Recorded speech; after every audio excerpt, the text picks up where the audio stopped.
Puji nama Tuhan, saudara, saatnya kita mau mendengarkan firman Tuhan yang pada hari ini diambil dari kitab 2 Timotius pasal yang kedua, ayat yang ketiga sampai dengan ayat yang keempat. Sekali lagi, firman Tuhan pada hari ini diambil dari 2 Timotius 2, ayat yang ketiga sampai dengan yang keempat. Demikian firman Tuhan.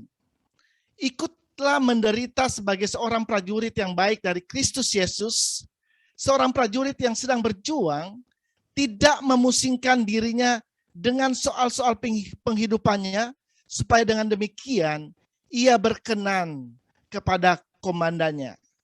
Haleluya. Sedemikian jauh pembacaan firman Tuhan pada hari ini.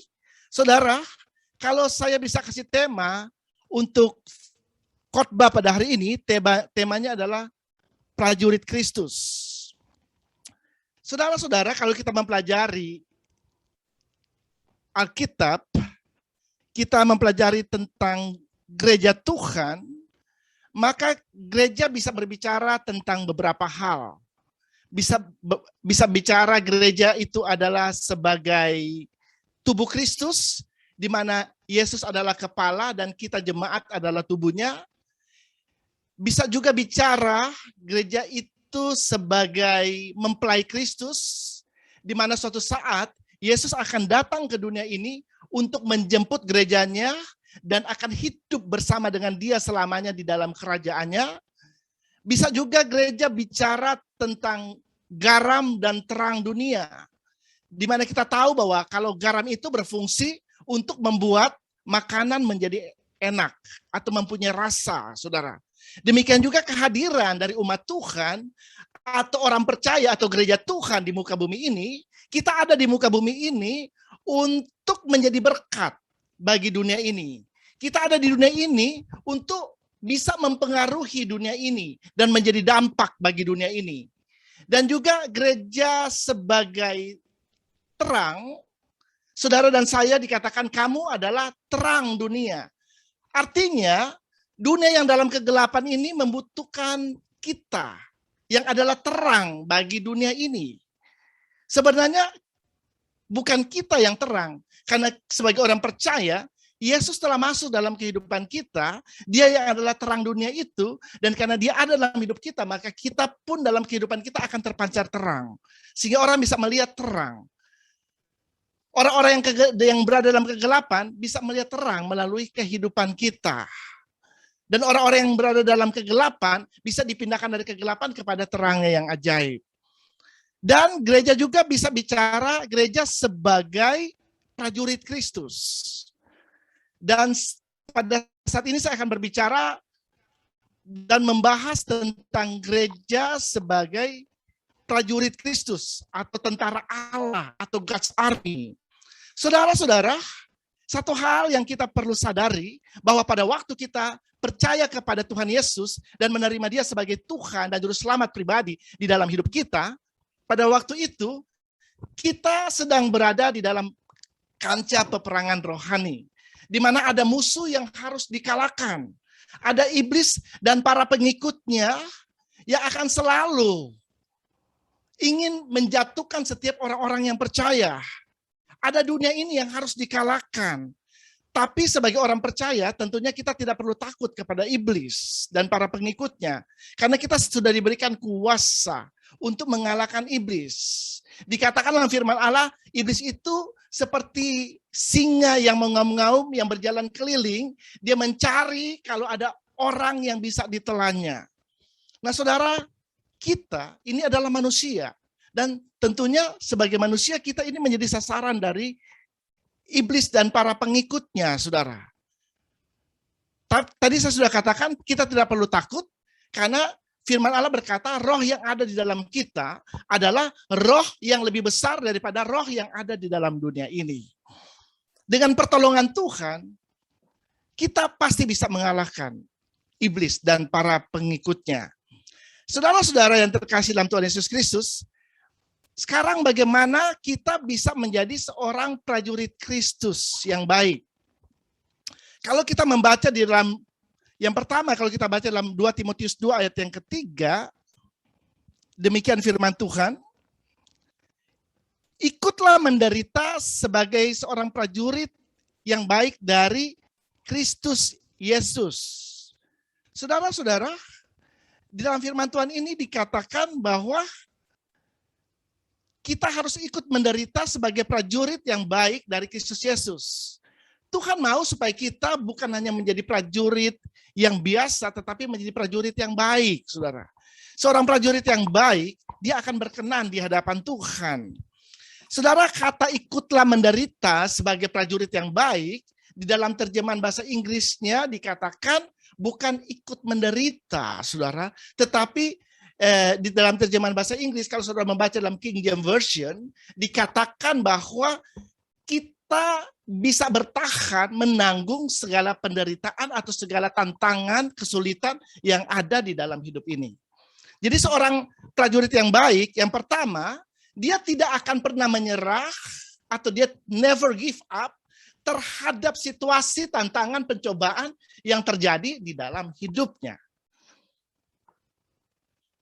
Saudara-saudara, jadi ciri-ciri dari seorang prajurit Kristus yang baik, dia adalah seorang yang dapat mengatasi dan bisa bertahan dalam situasi yang tersulit di dalam hidupnya. Misalnya saya kasih contoh tentang seorang prajurit, saudara.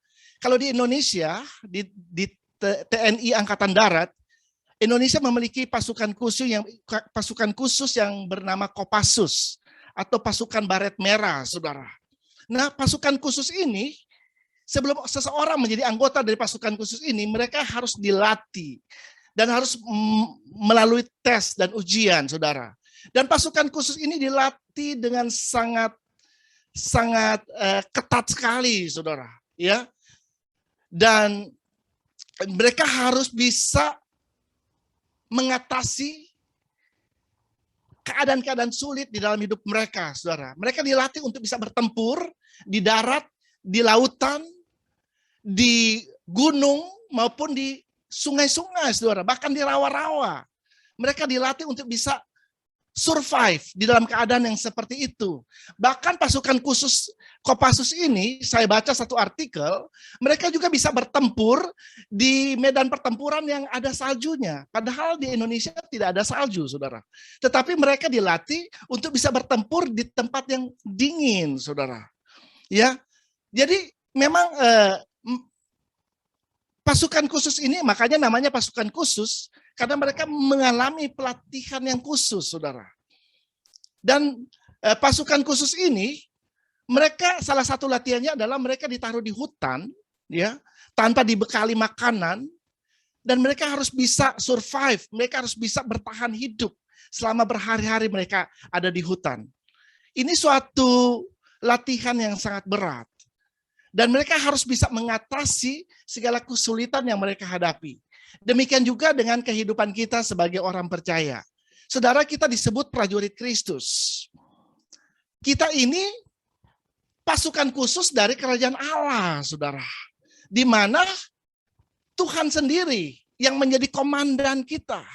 Yesus, dia adalah panglima tertinggi dari kerajaan Allah. Dan kita adalah prajurit-prajuritnya, saudara. Kita ada di muka bumi ini dengan misi dari kerajaan Allah, saudara. Saudara-saudara, seorang prajurit Kristus, dia akan bisa bertahan menghadapi keadaan yang sulit di dalam kehidupannya. Seorang prajurit Kristus mempunyai semboyan, segala perkara dapat kutanggung dalam Dia yang memberikan kekuatan padaku. Kalau kita baca di dalam Filipi 4 ayat 13, mungkin bisa ditampilkan. Ini adalah semboyan atau yel-yelnya pasukan khusus kerajaan Allah. Segala perkara dapat kutanggung di dalam Dia yang memberikan kekuatan padaku. Haleluya. Artinya, seorang prajurit Kristus, dia akan dapat menanggung segala perkara, bukan dengan kekuatan diri dia sendiri, tetapi dengan kekuatan Tuhan yang bekerja di dalam dirinya. Dia adalah seorang yang membiarkan kekuatan Tuhan yang mengendalikan kehidupannya, sehingga dia bisa mengatasi tantangan, situasi, keadaan, pencobaan yang terjadi di dalam kehidupannya. Dan seorang seorang prajurit Kristus, dia juga akan berjalan dengan otoritas dan kuasa Allah. Kuasa Tuhan, otoritas daripada Tuhan sudah diberikan di dalam hidupnya. Kalau kita baca di dalam Markus 16 ayat 17 sampai 18, dikatakan tanda-tanda ini akan menyertai orang-orang percaya. Mereka akan mengusir setan-setan demi namaku. Mereka akan berbicara dalam bahasa-bahasa yang baru bagi mereka. Mereka akan memegang ular, dan sekalipun mereka minum racun maut, mereka tidak akan mendapat celaka. Mereka akan meletakkan tangannya atas orang sakit dan orang itu akan sembuh. Jadi seorang prajurit Allah, ya, orang percaya itu salah satu dari gereja Tuhan berbicara tentang prajurit Kristus. Dan seorang prajurit Kristus, dia akan berjalan dengan kuasa Allah. Kuasa untuk apa? Dikatakan dalam firman Tuhan ini, mereka akan mengusir setan-setan demi namaku. Saudara, jadi di sini kita lihat bahwa setan-setan harus tunduk, harus takluk kepada umat Allah, kepada orang percaya, saudara.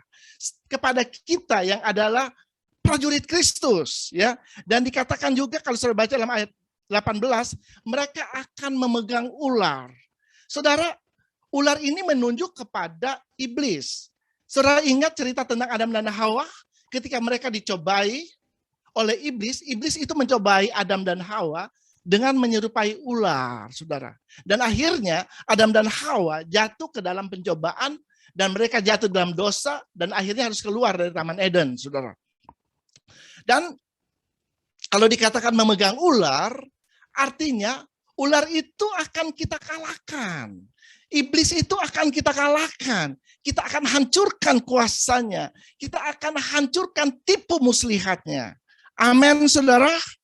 Ya, ini adalah tugas dari seorang prajurit Kristus. Dan dikatakan, dan sekalipun mereka minum racun maut, mereka tidak akan mendapat celaka. Saudara, seharusnya seseorang yang minum racun maut, pasti dia akan mendapat celaka, saudara. Bisa berakhir dengan kematian, saudara. Tetapi firman Allah dengan jelas berkata kepada kita bahwa dia akan minum racun maut, tetapi dia tidak akan mendapatkan celaka. Ini artinya ada perlindungan Tuhan di dalam hidupnya. Ini artinya suatu perkara yang supranatural, sesuatu yang tidak mungkin terjadi di dalam hidupnya, saudara. Demikian juga kehidupan kita sebagai orang percaya, sebagai prajurit Kristus, kita akan berjalan dengan mujizat, dengan hal-hal yang supranatural, dengan hal di mana apa yang tidak mungkin bisa menjadi mungkin, saudara. Dan seterusnya dikatakan, mereka akan meletakkan tangan atas orang sakit dan orang itu akan sembuh. Saudara, ada banyak sakit penyakit di dunia ini yang terus-menerus menyerang manusia. Nah, tugas kita adalah untuk membebaskan orang-orang yang diserang oleh sakit penyakit itu. Makanya kalau saudara disuruh untuk berdoa bagi orang sakit, saudara harus percaya bahwa engkau sudah mempunyai kuasa. Ya, firman Allah berkata, engkau akan meletakkan tangan atas orang sakit dan orang itu akan sembuh. Ya, kalau kita percaya itu akan terjadi dan kita akan melihat mujizat orang yang sakit disembuhkan. Yang kedua, tadi yang pertama seorang prajurit Kristus, dia adalah seorang yang mampu bertahan, mampu menghadapi keadaan-keadaan yang sulit, tantangan situasi yang sulit di dalam kehidupannya. Yang kedua, kalau kita baca dalam ayat yang keempat, dikatakan seorang prajurit yang sedang berjuang tidak memusingkan dirinya dengan soal-soal penghidupannya, supaya dengan demikian ia berkenan kepada komandannya. Jadi saudara, dikatakan seorang prajurit untuk supaya dia bisa berkenan kepada komandannya, dia harus berjuang dengan tidak memusingkan dirinya dan soal-soal penghidupannya. Apa artinya ini? Saudara-saudara, ini bukan berarti bahwa seorang prajurit Kristus, dia bisa hidup semau-mau dia, seenak-enaknya dia, atau hidup tidak mempedulikan dirinya. Yang dimaksud di sini adalah seorang prajurit Kristus, dia harus fokus, ya, harus mengarahkan kehidupannya kepada Tuhan. Ya, seluruh keberadaan hidupnya dia harus arahkan kepada Tuhan. Hati, pikiran, semuanya harus diarahkan kepada Tuhan, saudara. Sehingga dengan demikian dia bisa berkenan kepada Tuhan. Jadi ini berbicara tentang fokus. Ya, sebagai orang percaya kita harus fokus kepada Tuhan. Ya, kita juga harus fokus kepada setiap perintah daripada Tuhan. Kenapa fokus ini penting di dalam kehidupan kita? Ya, karena pada waktu kita fokus, itu bisa menghasilkan sesuatu kekuatan yang sangat besar. Saya kasih contoh, misalnya saudara mempunyai kapas, ya, dan kapas itu saudara taruh di luar rumah, taruh di bawah matahari dari pagi sampai sore, di bawah matahari yang terik, kapas itu tidak akan terbakar. Tetapi coba saudara ambil kaca pembesar. Dan pada waktu kaca pembesar itu saudara letakkan di atas kapas itu, ya, dan arahkan ke arah matahari, maka sinar matahari itu saudara fokuskan melalui kaca pembesar itu dan diarahkan ke kapas itu. Tidak lama kemudian kapas itu akan terbakar, saudara. Ini adalah kekuatan dari fokus. Sinar matahari itu difokuskan melalui kaca pembesar itu ke arah kapas itu, maka ini menghasilkan suatu kekuatan yang sangat besar yang akhirnya bisa membakar kapas itu, saudara. Demikian juga dengan kehidupan kita. Ada sesuatu yang besar yang akan terjadi kalau kita mengarahkan kehidupan kita kepada Tuhan. Kalau kita fokus kepada Tuhan. Saya kasih contoh, ada seorang yang bernama Thomas Alva Edison, ya, dia seorang penemuh, ya. Dia banyak menemukan penemuan-penemuan yang sangat berguna bagi kehidupan manusia, dan salah satu penemuannya yang sangat terkenal adalah Thomas Alva Edison ini. Dia menemukan lampu pijar, saudara. Dengan penemuan lampu pijar ini bisa mengubah keadaan dunia pada waktu itu, saudara. Ya, bahkan sampai sekarang pun kita bisa merasakan betapa bergunanya lampu pijar itu. Nah, sebelum dia menemukan lampu pijar itu, dia harus ribuan kali mengadakan percobaan, saudara. Baru akhirnya dia bisa menemukan lampu pijar itu. Suatu ketika dalam suatu wawancara, dia ditanya oleh orang yang menginterview dia ditanya, bagaimana perasaan dari Bapak Thomas Edison ini ketika dia mengalami ribuan kali kegagalan di dalam hidupnya sebelum akhirnya dia berhasil menemukan lampu pijar itu. Dan Thomas Alva Edison ini menjawab bahwa dia tidak pernah mengalami kegagalan. Tetapi dia hanya membutuhkan ribuan langkah sebelum akhirnya dia menemukan lampu pijar. Nah, saudara, kalau kita mendengar jawaban dari Thomas Alva Edison, dia ini adalah seorang pemenang, saudara. Dia tidak pernah berhenti sebelum dia berhasil dalam melakukan sesuatu.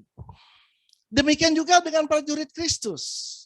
Kita tidak akan pernah berhenti terhadap tantangan atau situasi yang ada dalam hidup kita. Kita harus terus fokus kepada Tuhan.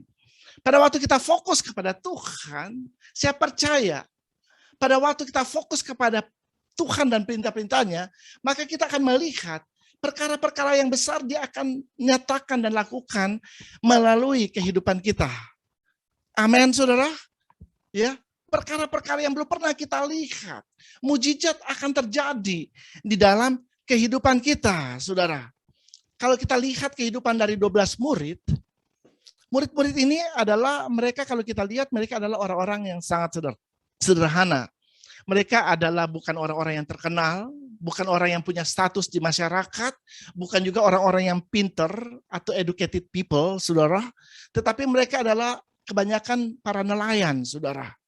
Tetapi ketika Tuhan memberikan perintah kepada mereka sebelum dia naik ke surga, yang kita kenal dengan amanat agung untuk pergi menjadikan semua bangsa muridnya, mereka fokus kepada perintah Tuhan. Dan apa yang terjadi, saudara? Pada waktu mereka mulai bergerak, mereka bergerak dari Yerusalem, Yudea, bahkan terus ke Samaria, bahkan sampai ke ujung bumi, saudara. Saudara lihat terjadi sesuatu di dalam kehidupan mereka. Mereka bisa melakukan amanat agung Tuhan itu. Mereka bisa melakukan Great Commission itu.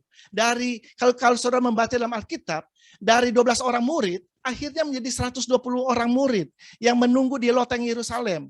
Dan pada waktu Roh Kudus dicurahkan, Petrus bangkit dan dia berkhotbah, dan pada waktu itu ada 3.000 orang bertobat dan memberi diri mereka dibaptis. Jadi dari 12 jadi 120. Dan 120 menjadi 3.000. Dan dari 3.000 menjadi 5.000 dan seterusnya terjadi multiplikasi, saudara. Dan hingga saat ini, hari ini, kita lihat di dunia ini betapa banyaknya orang-orang yang sudah percaya kepada Yesus. Itu karena para murid Yesus, mereka mau taat kepada apa yang diperintahkan oleh Yesus di dalam kehidupan mereka. Dan kalau saudara melihat juga kehidupan dari Rasul Paulus, Rasul Paulus ketika dia bertemu dengan Tuhan, kehidupannya berubah, saudara. Yang tadinya dia mengejar-ngejar orang Kristen, dia menganiaya orang Kristen, memasukkan mereka ke dalam penjara. Tetapi ketika dia bertemu dengan Yesus, dia menjadi seorang yang terus dan tanpa lelah untuk memberitakan Injil, saudara. Kalau saudara membaca tentang kehidupan Rasul Paulus, hampir-hampir seorang diri, dia memenangkan sepertiga Asia Kecil bagi Tuhan. Asia Kecil itu adalah Turki, negara Turki saat ini, saudara. Bahkan Rasul Paulus ini, karena dia mengarahkan seluruh kehidupannya kepada Tuhan, dia fokus kepada Tuhan, dia fokus kepada perintah-perintah Tuhan. Ada 14 kitab dari Perjanjian Baru yang ditulis oleh Rasul Paulus. Perjanjian Baru itu ada 27 kitab, saudara. 14 kitab ditulis oleh Rasul Paulus. Lebih dari sebagian dari Perjanjian Baru ditulis oleh Rasul Paulus. Kenapa ini bisa terjadi? Karena dia fokus kepada Tuhan. Jadi penting sekali untuk kita fokus kepada Tuhan, saudara. Karena kita ada di dunia ini juga dengan misi Tuhan. Amin. Prajurit itu dia selalu bergerak sesuai dengan perintah dari komandannya. Dia selalu bergerak dengan misi, saudara. Dan kita sebagai prajurit Kristus, kita ada di dunia ini dengan tujuan Allah, dengan misi Allah, saudara. Dan misinya adalah untuk menjadikan semua bangsa muridnya. Kita baca itu dalam Matius 28 ayat 19 sampai 20.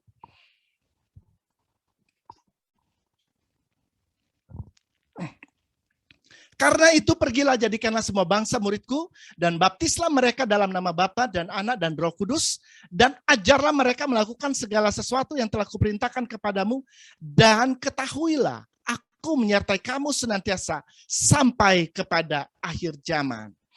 Saudara, ini adalah misi yang harus dilakukan oleh setiap orang yang percaya. Ini adalah misi yang harus dilakukan oleh setiap prajurit Kristus, tentara Allah, selama kita berada di dunia ini, untuk menjadikan semua bangsa murid Dia, untuk membebaskan orang-orang yang terbelenggu. Banyak orang di dunia ini yang masih dibelenggu oleh kerajaan kegelapan, oleh iblis, oleh roh-roh jahat, saudara. Nah, tugas dari seorang prajurit Kristus adalah melepaskan belenggu itu. Banyak orang yang masih ditawan oleh kerajaan kegelapan. Tugas kita sebagai prajurit Kristus itu untuk pergi dan membebaskan tawanan itu dan memindahkan mereka dari kerajaan kegelapan kepada terang yang ajaib, kepada kerajaan terang, saudara. Ini tugas kita sebagai prajurit Kristus, saudara. Haleluya. Ya, jadi sangat penting bagi seorang prajurit Kristus untuk fokus dan taat kepada setiap perintah daripada Tuhan sebagai komandan atau panglima tertinggi di dalam kehidupannya. Yang ketiga, seorang prajurit Kristus harus selalu siap bertempur dan berperang dan tidak lupa memakai seluruh perlengkapan senjata Allah. Kita baca ayatnya di dalam Efesus pasal yang ke-6, ayat yang ke-11 sampai dengan ayat yang ke-13. Efesus 6 ayat 11 sampai dengan ayat 13. Bunyinya demikian. Kenakanlah seluruh perlengkapan senjata Allah supaya kamu dapat bertahan melawan tipu muslihat iblis. Karena perjuangan kita bukanlah melawan darah dan daging, tetapi melawan pemerintah, melawan penguasa-penguasa, melawan penghulu-penghulu dunia yang gelap ini, melawan roh-roh jahat di udara. Sebab itu, ambillah seluruh perlengkapan senjata Allah supaya kamu dapat mengadakan perlawanan pada hari yang jahat itu dan tetap berdiri sesudah kamu menyelesaikan segala sesuatu. Saudara-saudara, seorang prajurit Kristus, dia harus senantiasa mengenakan seluruh perlengkapan senjata Allah. Nah, kalau kita melihat dari perlengkapan senjata Allah ini, ada perlengkapan yang dipakai untuk bertahan dan ada yang dipakai untuk menyerang, saudara. Ya, salah satu contoh senjata yang dipakai untuk bertahan, misalnya ada perisai iman untuk menangkis serangan panah-panah api si jahat, ya. Dan untuk menyerang ada pedang roh, firman Allah, ya. Jadi kita harus mengenakan semua senjata itu untuk bisa memenangkan pertempuran, saudara. Ada waktunya kita bertahan, ada waktunya juga kita menyerang, saudara. Saudara, saya beberapa waktu saya melihat pertandingan, beberapa waktu yang lalu saya melihat pertandingan antara kesebelasan Belanda sepak bola, ya saudara, antara kesebelasan Belanda melawan satu tim lagi, saya lupa dari negara mana, saudara. Dan pada waktu itu Belanda sudah unggul, skornya udah 3-0, saudara, 3-0, saudara. Dan pelatih dari kesebelasan Belanda ini memutuskan untuk tetap bertahan. Ya, dia bertahan. Jadi mereka mainnya bertahan aja, ya. Kan udah unggul 3-0, ya. Dan pada waktu mereka memutuskan untuk bertahan, mereka terus diserang oleh lawannya, saudara. Dan akhirnya skor menjadi 3-1, lalu 3-2, lalu 3-3, dan akhirnya karena mereka memutuskan tetap bertahan, akhirnya skor menjadi 4-3 untuk kemenangan lawannya, saudara.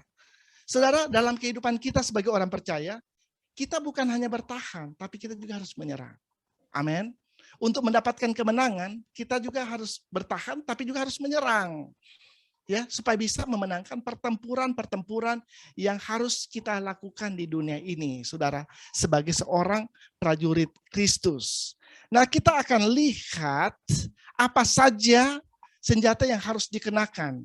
Kita lihat dalam Efesus pasal yang ke-6 ayat 14 sampai 17 sebagai ayat yang terakhir, saudara. Saudara perhatikan di sini, Efesus 6 ayat 14 sampai dengan ayatnya yang ke-17. Jadi berdirilah tegap, berikat pinggangkan kebenaran, dan berbaju jirakan keadilan, kakimu berkasutkan kerelaan untuk memberitakan Injil damai sejahtera, dalam segala keadaan pergunakanlah perisai iman, sebab dengan perisai itu kamu akan dapat memadamkan semua panah api dari si jahat. Dan terimalah ketopong keselamatan dan pedang roh, yaitu firman Allah. Oke. Saudara-saudara, kita perhatikan di sini. Dari apa yang baru kita baca ini semua firman Tuhan yang berisi tentang semua perlengkapan senjata Allah yang Tuhan sudah sediakan buat kehidupan kita sebagai orang percaya. Sebagai prajurit-prajurit Allah, sebagai tentara Allah, Tuhan sudah menyediakan perlengkapan senjata Allah. Dan perlengkapan senjata Allah itu harus dikenakan, harus dipakai di dalam kehidupan kita kalau kita mau menang dalam setiap pertempuran yang kita harus hadapi, saudara. Yang pertama dikatakan berikat pinggangkan kebenaran. Saudara, seorang prajurit Kristus harus hidup benar di hadapan Allah. Harus hidup melakukan setiap perintah-perintah daripada komandannya atau melakukan perintah-perintah daripada Tuhan. Yang kedua dikatakan berbaju jirakan keadilan. Juga harus adil. Ya, dalam melakukan keputusan-keputusan kita harus adil, ya. Juga dalam melakukan tindakan-tindakan dalam kehidupan kita pun harus adil, ya. Dan yang ketiga dikatakan kasut rela memberitakan Injil. Saudara, kasut kerelaan untuk memberitakan Injil ini pun merupakan senjata dari orang yang percaya, saudara. Jadi orang percaya itu harus terlibat di dalam penginjilan.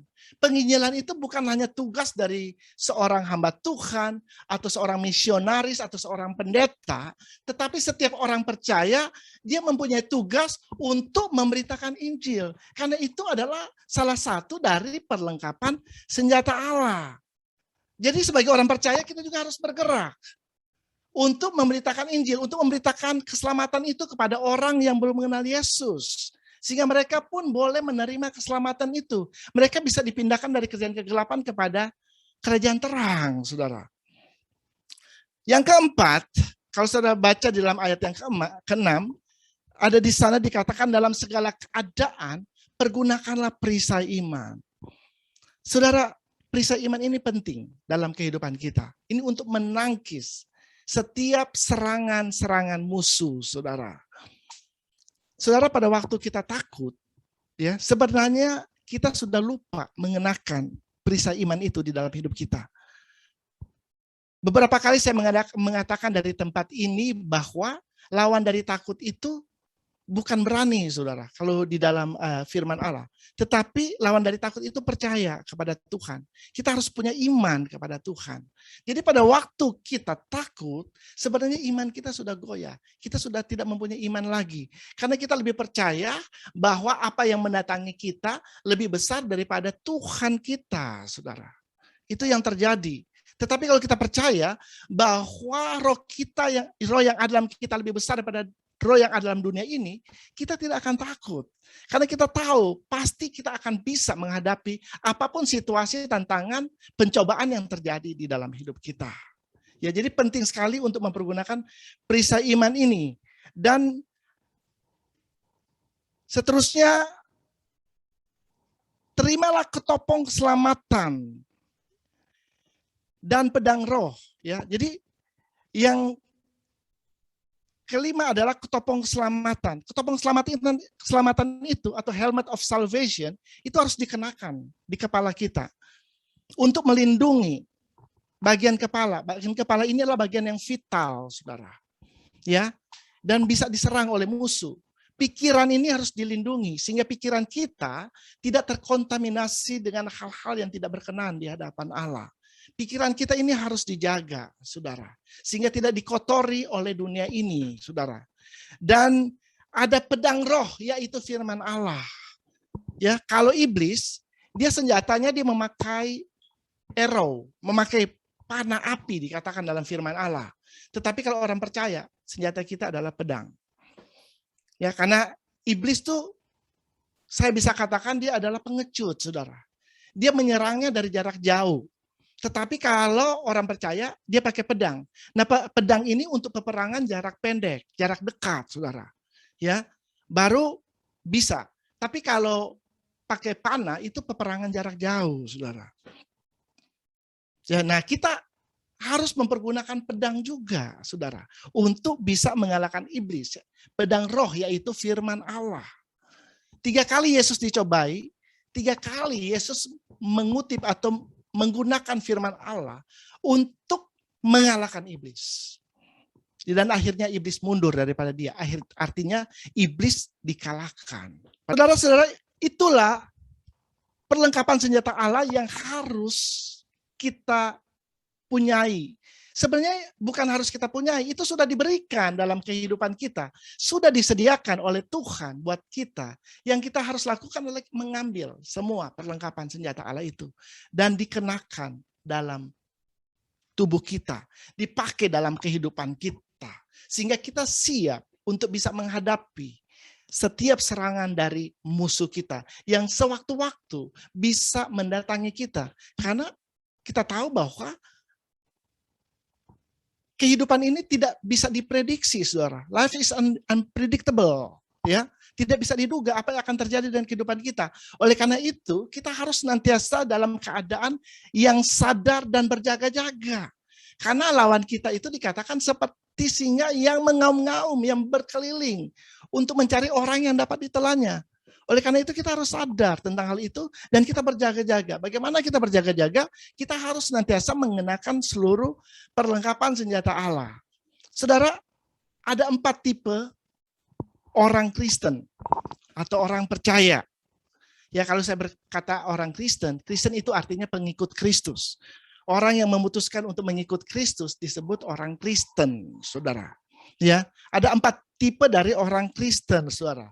Ada orang Kristen yang sama sekali tidak tahu bahwa dia memiliki perlengkapan senjata Allah. Nah, orang Kristen yang seperti ini akan dengan sangat mudah dikalahkan oleh musuh. Orang Kristen seperti ini akan sangat mudah dikalahkan oleh iblis dan para pengikutnya, saudara. Karena dia tidak tahu bahwa dia memiliki perlengkapan senjata Allah. Makanya firman Allah berkata, my people perish for lack of knowledge. Umatku binasa karena kekurangan pengetahuan.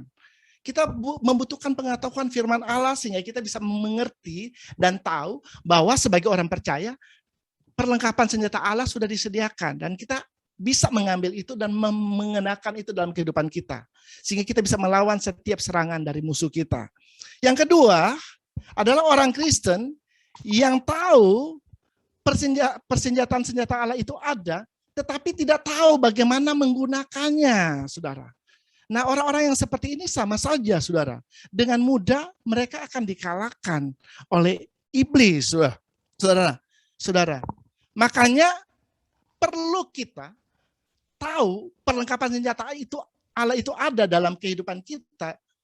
Dan kita juga harus melatih memakai setiap perlengkapan senjata Allah yang ada dalam hidup kita. Kita harus latih bagaimana menggunakan pedang roh itu. Bagaimana menggunakan perisai iman itu. Bagaimana kita harus berjalan untuk memberitakan Injil. Ya, itu semua harus dilatih dalam hidup kita. Sehingga kita tahu bagaimana mengenakan perlengkapan senjata Allah itu dan memakai perlengkapan senjata Allah itu. Tapi kalau kita tidak tahu bagaimana memakainya, kita akan mudah dikalahkan oleh musuh kita. Ya, ada juga orang Kristen yang memakai perlengkapan senjata Allah itu tetapi dipakainya hanya sebagian, saudara. Atau hanya beberapa dari perlengkapan senjata Allah itu yang dikenakan di dalam dirinya. Nah, kalau hanya beberapa yang dipakai, berarti masih ada bagian yang terbuka, bagian yang ada celah atau kelemahan yang bisa diserang. Dan kalau kelemahan kita diketahui oleh musuh kita, maka dengan mudah juga dia akan bisa mengalahkan kita, saudara. Jadi yang namanya perlengkapan senjata Allah harus dikenakan secara komplit di dalam hidup kita. Yang tadi yang sudah baca di dalam kitab Efesus pas ayat 13 sampai dengan ayat yang ke-17 itu semua perlengkapan senjata Allah itu harus dikenakan di dalam hidup kita. Ya, jadi firman Allah berkata, ambillah seluruh perlengkapan senjata Allah. Kalau engkau mau hidup berkemenangan di dalam Tuhan, kita harus ambil seluruh perlengkapan senjata Allah itu dan kita kenakan di dalam hidup kita. Maka kita akan bisa berjalan di dalam kemenangan demi kemenangan. Saudara-saudara, dalam situasi dan keadaan saat ini di mana dunia bukan semakin hari semakin baik, tetapi dunia di mana kita hidup ini semakin hari semakin jahat. Ya, firman Allah berkata ini adalah dangerous time. Kita semua harus siap sedia ya untuk terus berjalan dengan otoritas dan kuasa Allah. Sebagai prajurit Allah, kita percaya apapun situasi yang ada pada saat ini, kita percaya bahwa sebagai prajurit Allah, kita ditentukan bukan menjadi pecundang, tetapi kita ditentukan untuk menjadi pemenang. Dan tugas kita adalah melepaskan orang-orang yang tertawan, orang-orang yang terbelenggu oleh kerajaan kegelapan dan memindahkan mereka ke dalam terangnya yang ajaib. Amin.